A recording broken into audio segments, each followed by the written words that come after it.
Perjalanan kali ini menuntunku pada sebuah kota yang dikenal dengan julukan Kota Wali. Kota yang kaya akan sejarah dan spiritualitas, tempat di mana jejak para wali terasa di setiap sudutnya.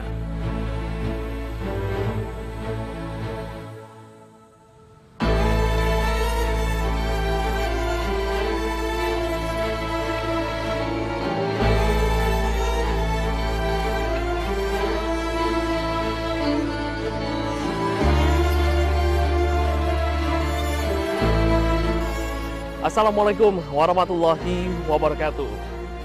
Kota Cirebon dikenal sebagai kota wali. Begitupun peradaban agama Islam di kota Cirebon ini sangat kental dan dijaga oleh masyarakat Cirebon. Itu ditandai dengan adanya masjid yang dari dulu hingga kini berdiri kokoh. Ada Masjid Merah Panjunan dan juga Tajuk Agung Pangeran Kejaksan. Lantas, jejak Islam apa yang masih ada dan dipertahankan oleh masyarakat Cirebon, Provinsi Jawa Barat? Bersama saya, Frederico Sinatria, inilah Jejak Islam dari TVRI Stasiun Jawa Barat.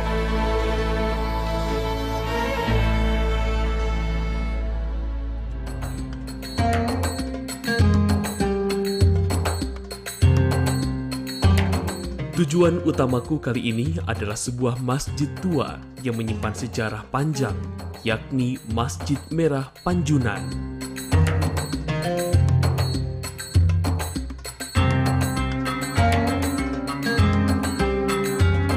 Ketika sampai, pandanganku tertuju pada bangunan yang berbeda dari masjid-masjid yang pernah kukunjungi. Bangunannya tak besar dan tidak tampak seperti masjid pada umumnya. Arsitekturnya lebih menyerupai rumah tradisional Jawa dengan sentuhan Hindu yang kental. Kesan pertama, unik sekaligus terkesan.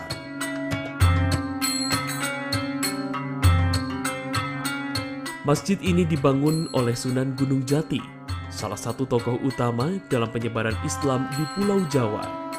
Konon, masjid ini pernah menjadi tempat pengesahan para wali, semacam saksi bisu dari peristiwa-peristiwa besar yang mengubah wajah spiritual Jawa. Di tengah kekagumanku, aku bertemu dengan Mas Farihin, seorang sejarawan muda yang sangat memahami sejarah Masjid Merah Panjunan ini. Dengan penuh semangat, ia bercerita tentang detail-detail yang mungkin tak terlihat oleh mata awam. Baginya, masjid ini bukan sekedar tempat ibadah, melainkan cerminan dari perjalanan panjang penyebaran Islam dan interaksi budaya di Cirebon.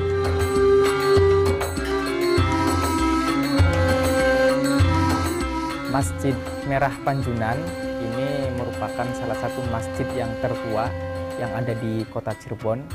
Berdiri kira-kira pada abad 15, dan kalau kita merujuk pada catatan Kiai Mahmud Rais, kemudian Pangeran Sulaiman Sulendraniningrat, maupun Bapak Tede Sujana selaku budayawan Cirebon dan penanggung jawab sejarah Cirebon. Beliau menyatakan bahwa pada tahun 1464 Pangeran Panjunan, Pangeran Kejaksan, dan Syarifah Baghdad itu sudah ada di Cirebon, dan mereka bertiga itu kemudian dakwah menyebarkan Islam dan belajar kepada Syekh Nurjati atau Syekh Datuk Kahfi. Nah, asal-usul dari mereka bertiga, yaitu Pangeran Panjunan atau Syarif Abdurrahman, Pangeran Kejaksan atau Syarif Abdurrahim, dan Syarifah Baghdad, itu merupakan asal-usulnya dari negeri Baghdad. Jadi masjid ini merupakan salah satu tempat yang dijadikan oleh Pangeran Panjunan untuk dakwah Islam.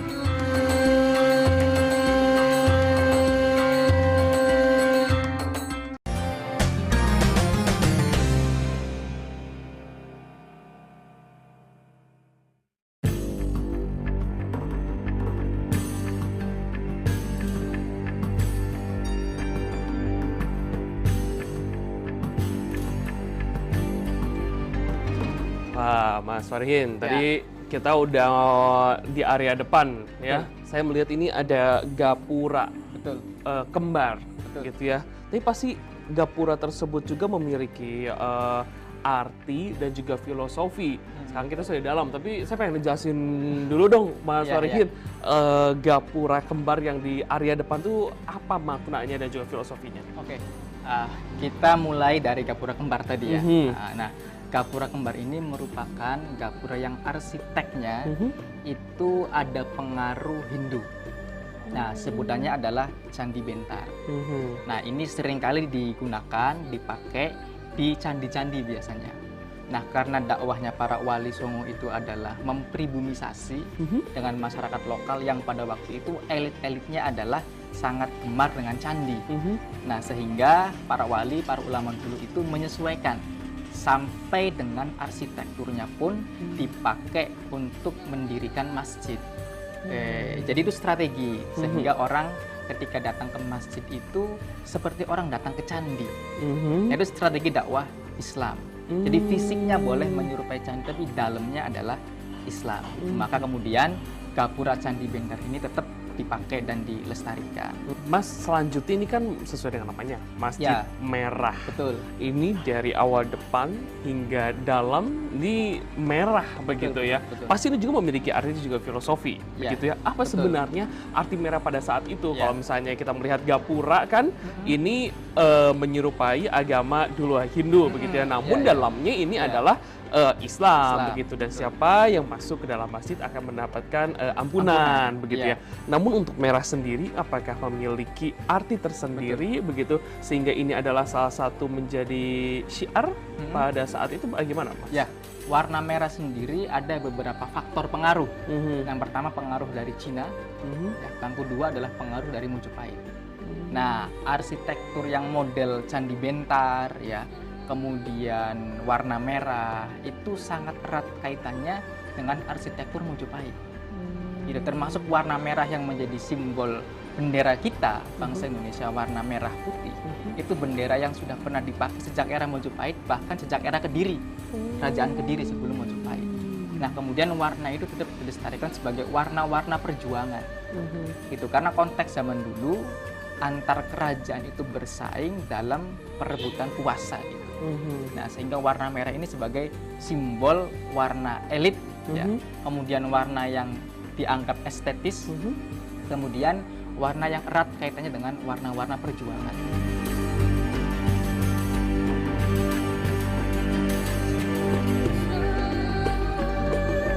Nah, saya penasaran nih Mas, Ya. dengan ornamen-ornamen yang ada di Masjid Merah Panjunan. Ya. Jadi kalau saya pernah ke keraton, ada juga tuh yang ornamen-ornamen yang kayak Sama gini juga. begini ya, Iya, sama modelnya ya. yang bentuk-bentuknya kayak gini. Nah, Ya. itu adaptasi dari apa juga sih, Mas? Nah, memang sejak abad 15 itu ya, yang namanya piring-piring Cina seperti ini sudah menjamur di Cirebon.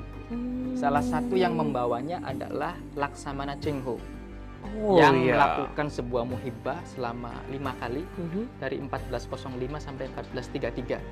Nah, dalam naskah Purwakaca Rumanagari yang ditulis oleh Pangeran Arya Carbon tahun 1720 itu menyatakan bahwa Laksamana Cheng Ho datang ke Cirebon tahun 1416.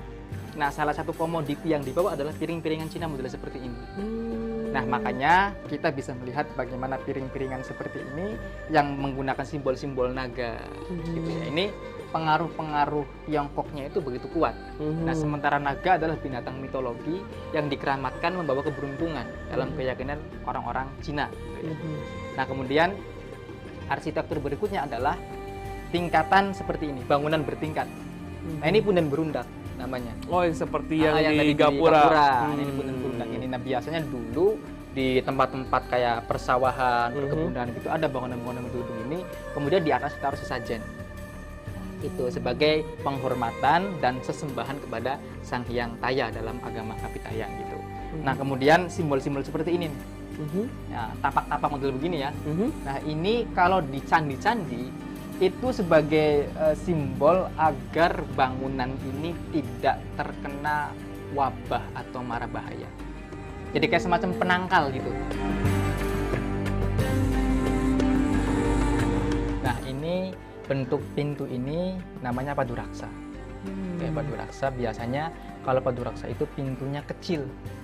Jadi ini pintu utama pengen menuju ke masjid. Jadi yang di dalam itu merupakan ruang utama masjid. Gitu ya. Nah, bentuknya ini kan sangat kecil. Sehingga orang kalau pengen masuk ke dalam itu harus membungkuk ya. Membungkuk. Nah, kenapa harus seperti itu? Nah, tadi saya ceritakan bahwa masjid ini merupakan simbol persatuan antara Kawula dengan Gusti. Nah, sehingga siapapun yang masuk ke dalam masjid ini, pengen dia rakyat maupun dia pejabat, itu pasti dia harus merunduk. Nah, merunduk ini punya makna dan filosofi. Di antaranya adalah kita sebagai manusia itu harus punya anggah ungguh. Mas, boleh nggak sih saya mencoba begitu masuk ke area dalam dan ya seperti filosofi ataupun juga yang adat ataupun adab yang dilakukan harus menunduk, itu boleh nggak? Nah, kalau ruangan utama ini itu hanya boleh dimasuki atau digunakan dalam 3 momentum. Yang pertama Idul Fitri, kedua Idul Adha, yang ketiga adalah ketika Maulid. Bulan Maulid ya, pas peringatan hari besar Nabi Muhammad. Nah, itu baru boleh dimasuki. Nah, dalam beberapa kasus, seringkali orang yang melakukan itu, ya ini cerita entah mitos entah apa, tapi masyarakat sini pernah menyaksikan dan meyakini itu. Jadi orang yang berkholwat itu kadang dipindahkan, tiba-tiba ada di mana gitu. Nah, gitu. Jadi kayak semacam ada makhluk astral tersendiri yang menjaga ruangan ini, dan mungkin karena ada orang-orang tertentu yang punya hajat tapi hajatnya mungkin kurang baik gitu ya. Karena kasusnya pernah terjadi kalau di tempat saya itu Masjid Keramat dipakai kholwat untuk nyari wangsit nomor togel. Wah, iya. Gitu. Nah, itu pernah ada kejadian seperti itu sehingga itu dipindahkan ke sungai di bawah.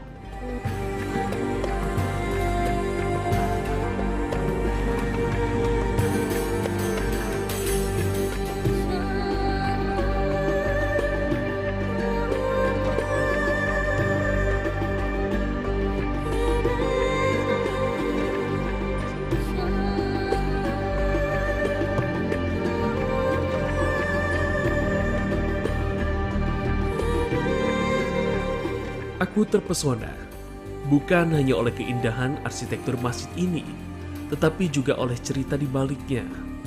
Masjid Merah Panjunan bukan sekedar bangunan fisik, melainkan tempat yang menyimpan ribuan kisah sejarah dan pertemuan lintas budaya.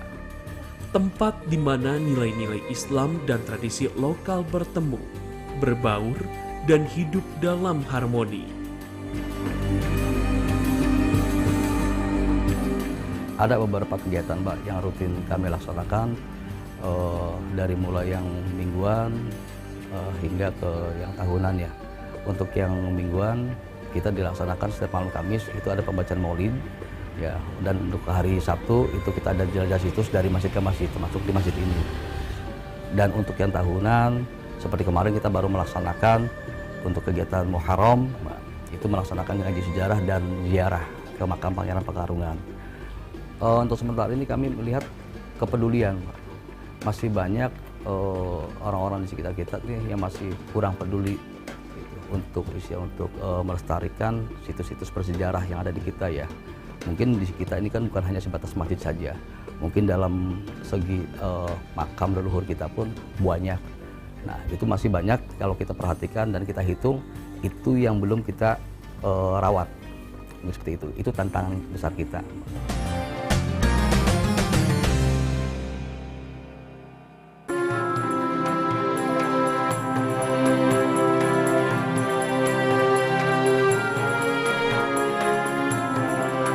Perjalanan spiritualku di Cirebon tidak hanya berhenti di Masjid Merah Panjunan. Ada satu lagi tempat bersejarah yang begitu syarat dengan cerita penyebaran Islam, yaitu Tajuk Agung Pangeran Kejaksan. Letaknya tak jauh dari alun-alun Kejaksan. Ketika langkahku mendekati Tajuk Agung, suasana sunyi dan damai menyelimuti, seolah waktu berjalan lebih lambat di sini, memberikan ruang bagi setiap pengunjung untuk merenung dan merasa terhubung dengan masa lalu. bangunan yang dibangun oleh Pangeran Kejaksan pada tahun 1479 hingga 1480 Masehi ini masih berdiri kokoh, seperti halnya semangat Islam yang disebarkan di Cirebon pada masa itu.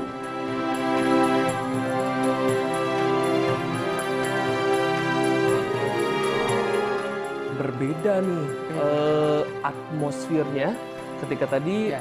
Masjid Merah Panjunan Ya.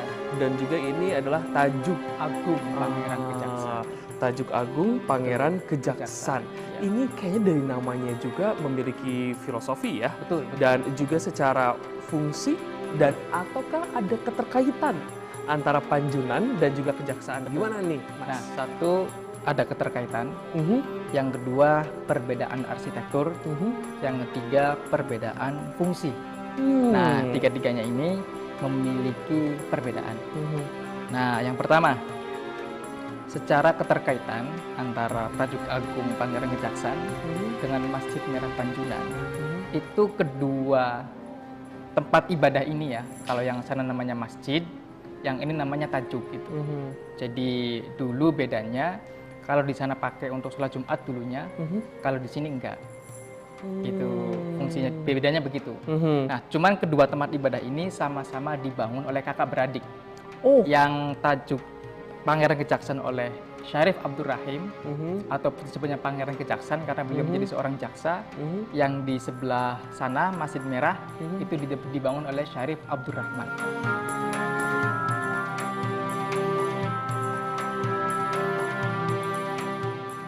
Wah, kalau misalnya di Tajuk Agung Pangeran Pangeran Kejaksan ini kita bisa masuk ke area dalamnya nih, Bisa Mas ya. masuk. Oh, kenapa tuh Iya. bisa dan kita bisa melihat begitu ya area utamanya ini? Nah, karena Tajuk Agung Pangeran Kejaksan ini memang sangat terbuka sekali Mhm. untuk publik ya, Mhm. dan juga tajuk ini kepengurusannya itu ada ketersambungan secara struktural dengan Nahdlatul Ulama.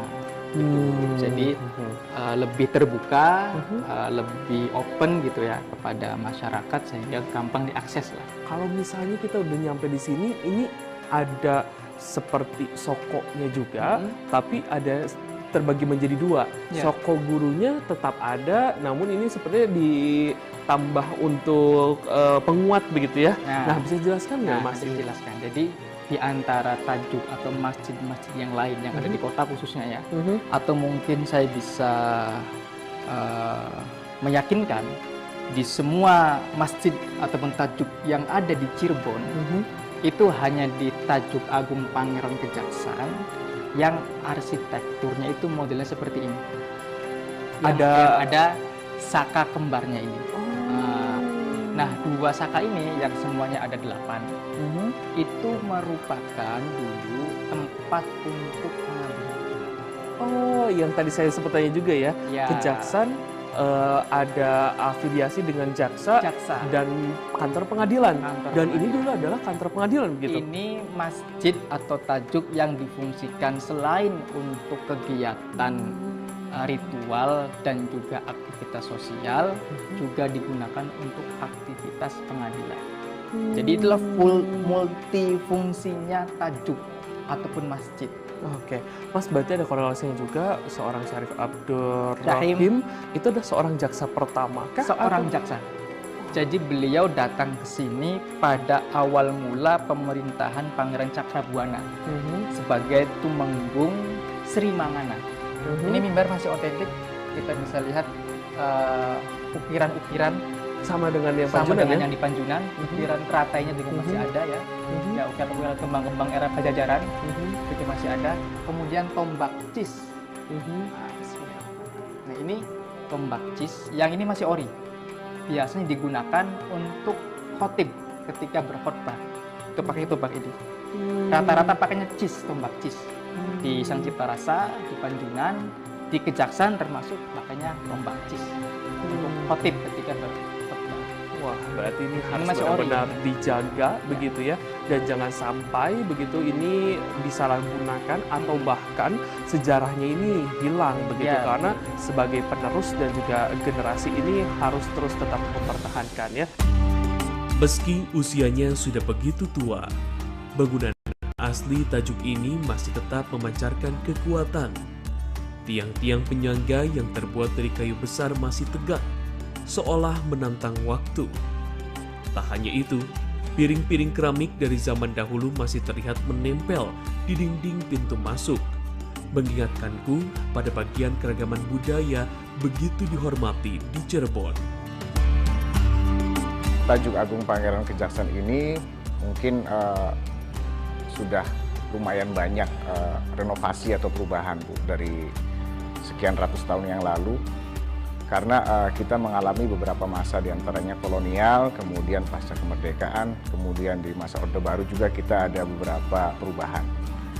Hanya yang masih terjaga di belakang saya masih ada beberapa soko guru, kemudian diantaranya ada juga beberapa peninggalan-peninggalan yang masih terlihat aslinya. Sehingga Tajuk ini menjadi semi modern, gitu. Tapi masih terdapat nilai-nilai lama atau nilai-nilai keramat di zaman dulunya masih ada.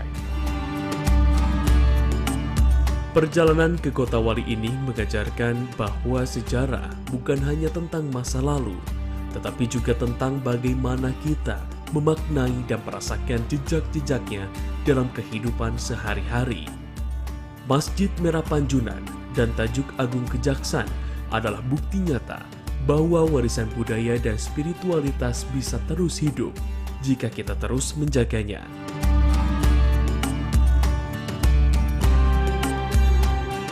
Masih berdiri kokohnya Masjid Merah Panjunan dan Tajuk Agung Pangeran Kejaksaan di Cirebon, Provinsi Jawa Barat. Itu menandakan masyarakat Cirebon masih memegang teguh dan meneruskan peradaban Islam yang ada di Cirebon. Masjid sebagai tempat beribadah umat muslim. Masjid yang dijaga keasliannya demi tentunya meneruskan cerita yang ada. Dan masjid yang bisa memakmurkan masyarakat yang ada di sekitar. Demikian Jejak Islam dari TVRI Stasiun Jawa Barat. Saya Frederico Sinatria. Wassalamualaikum warahmatullahi wabarakatuh.